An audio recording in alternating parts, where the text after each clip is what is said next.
Bismillahirrahmanirrahim. Today in this video we will learn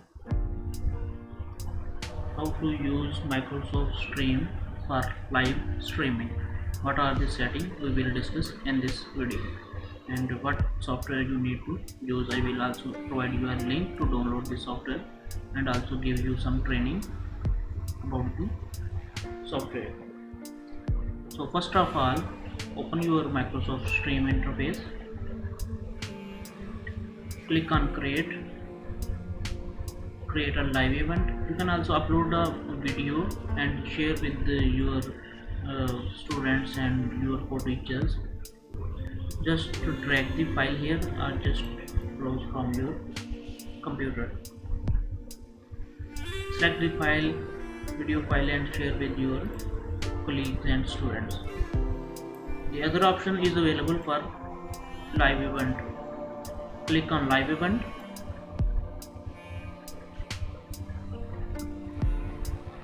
Name your live event. For example, this is write the description here. This is after writing the description, you can also upload a custom thumbnail from your system. Use the upload image button.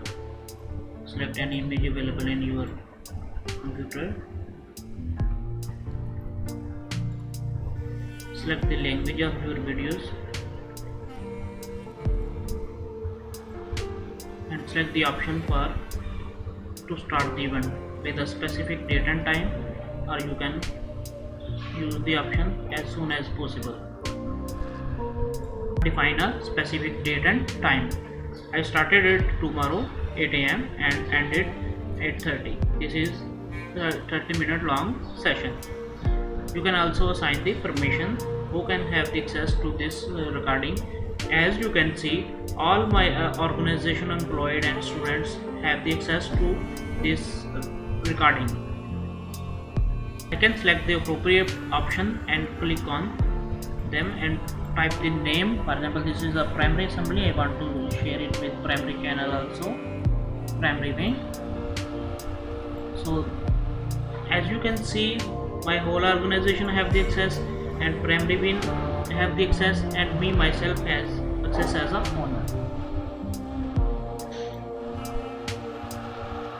Check on the options. If you want to allow the students, they can comment on your video, keep it on. If you don't want them to comment on your video, turn it off from here.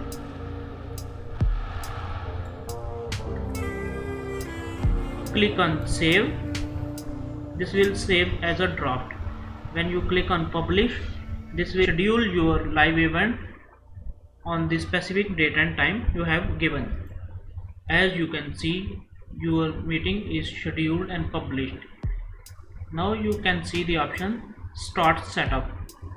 Click on start setup. Take 1 or 2 minutes to get everything ready. Once it's ready, your live event is ready to start, and it's asking for the encoder. You have to connect your encoder. For example, list of encoding software is available. You can use any of them. I recommend you to use this OBS Studio. Now scroll down. As you can see, you can configure your encoder manually if your encoder is not in the list. As you can see, this is encoder list by default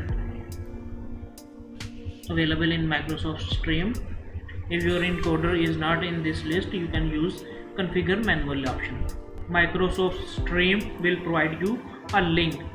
You need to copy this link, copy this URL, go to your OBS Studio, click on setting, go to stream, click on custom here also, paste the server setting I copied from Microsoft Stream. Write anything in stream, because Microsoft Stream is not using any kind of stream key, so it should not be blank. You can type anything here. Click on OK. Now your setting is ready. As you can see in this interface, it's asking for connect your encoder. So our encoder is already configured and I just need to start this stream. When I click on start stream, you can see here in this window it will automatically connect and start the streaming. As you can see, it's connected and it's ready to go live. You can also see this is a pre-live. Pre-live means you are doing recording. As you can see, before I already configured it for tomorrow 8 AM.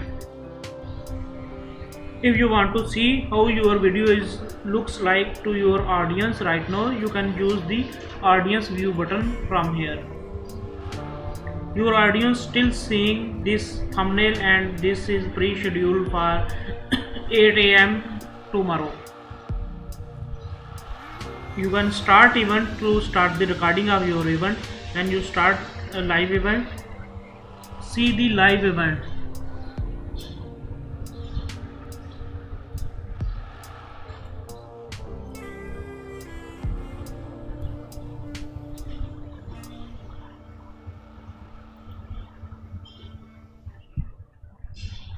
After ending the live event, it will ask you, do you want to trim this video? For example, if this video has some interval or pauses, you want to skip some part of the video, you can use the yes button and you can trim the video to be specific to the topic only.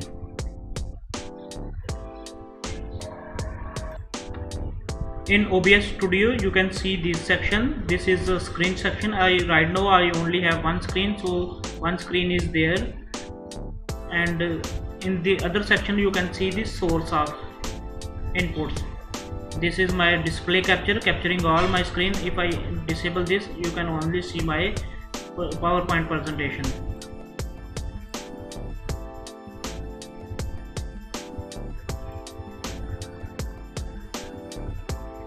To set up this window, for example, I want to only show PowerPoint to my students. I will add a new slide from here.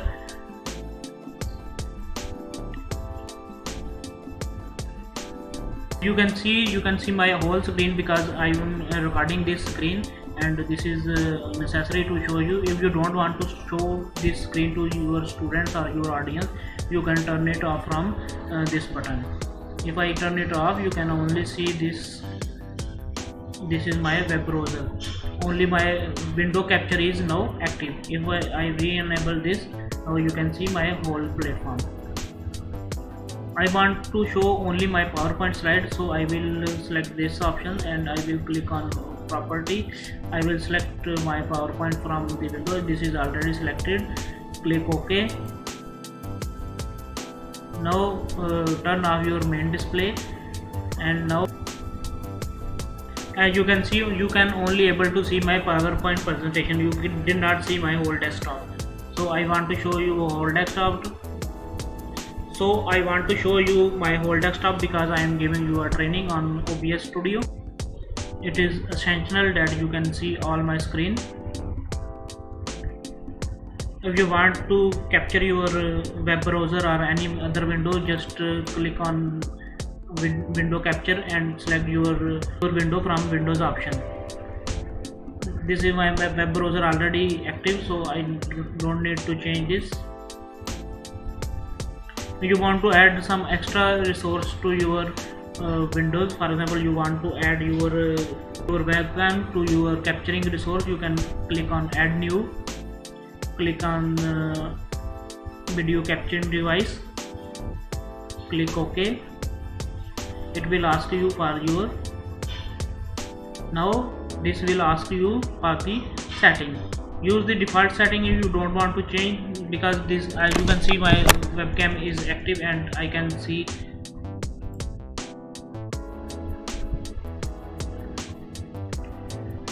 Now you can see I have already added this my webcam here in this screen. I can change the location and by dragging it. Now you can see here the order is very important. You can see my video capturing device is on the top, and display capture is under the display capture is capturing all my screen, so it will replace my webcam. So order is very important. If I want to show my webcam, I should move it to the top, and I will accordingly set my view. Where I want to set the video, I can set. If I turn off this display capture, then you can see my PowerPoint presentation is there, so I can also move from this screen. To turn off your webcam, you just simply need to click on this video button, eye option. When you click on this eye, this will be closed and see the display anymore. I hope you learn new thing today, and this video help you regarding setting your OBS Studio and your live stream. For any question, any query, you can comment me down here, or you can send email directly to me. I will respond your question and query. Thank you for watching. Subscribe to the channel so that you can get my upcoming videos, and press the bell icon so that you can get the notification of my videos. Allah Hafiz.